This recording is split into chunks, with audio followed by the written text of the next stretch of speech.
今ですね、ちょっと帰ろうと思ったんですけど、この間草刈りをしたところを、ちょっと見てから帰ろうかなと思ってたら、前に草刈りをしてる時に、ちょっと大きな穴があるって言ってたんですが、その穴が増えてるんですよね。宮城県角田市の山奥で空き家になっていた古民家を購入し、蕎麦屋の開業を目指しています。いらっしゃいませ。蕎麦と米です。前は2つ、大きな穴が2つか3つだったんですが、この手前にも2つ増えたんですね。これも増えてるんですよね。もう1個。で、他の穴が大きくなってるんですよ。前見た時より。で、前はここの大きい穴だけだったんですが、こっちのちょっと離れたところにも新たに穴ができてるんですよね。前までこんな穴はなかったんですけどね。イノシシかな。土が確実に掘り起こされてる数が増えていってるんですね。ちょっと入っていきます。前もちょっと1個2個増えたなーっていうのでちょっと動画回したんですが、今回は確実に増えてます。これは何が掘り起こしてるのかな？イノシシなのか、それとももっと大きなものなのか。もうここはもうだいぶ大きいですね。前に比べたら。けどね、なんか足跡的なやつがないんですよね。これか。これが足跡なのか？こういう感じで、とことこ来るのか。あと、この奥にもあるんですよね。これですね。何がここで暴れてるのか。蕎麦と米。床の間の棚がついてる方の砂壁をやっていこうと思うんですが、シーラーがまたホームセンターにちょっと売ってなかったので、白のペンキで下塗りもうそのまま直接していきたいと思います。で、ホームセンターに行った時に個数制限はあったんですが、マスカー売ってたんで、まずは養生していきます。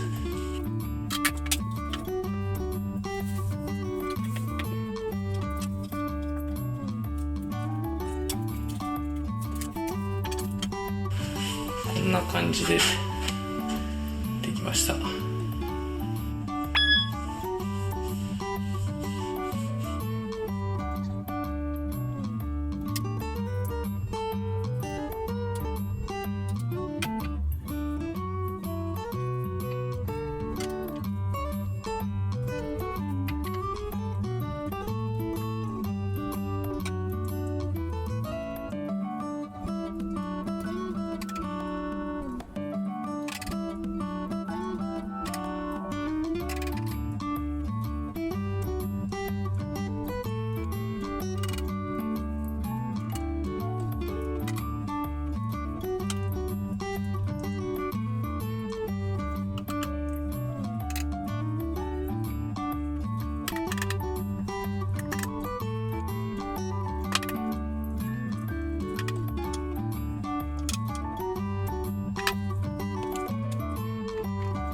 とりあえず床の間の下塗りは終わりです。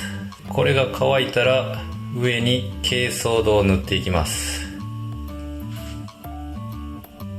蕎麦と米。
とりあえず、真ん中の部屋の下塗りは、こんな感じで終わりました。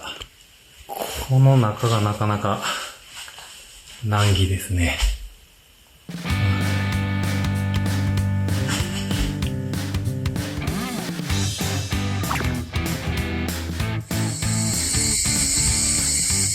いろいろちょっと調べた結果、イノシシみたいですね。掘り起こされてるのは。イノシシが土を掘って、土の中のミミズをなんか食べるみたいなことを言ってました。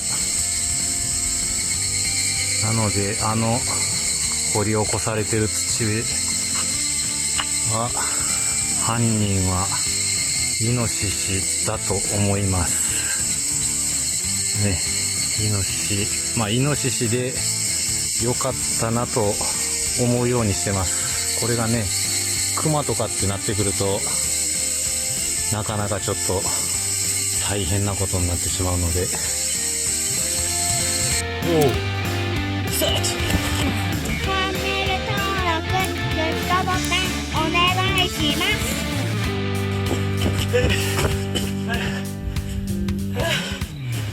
老いに抗え。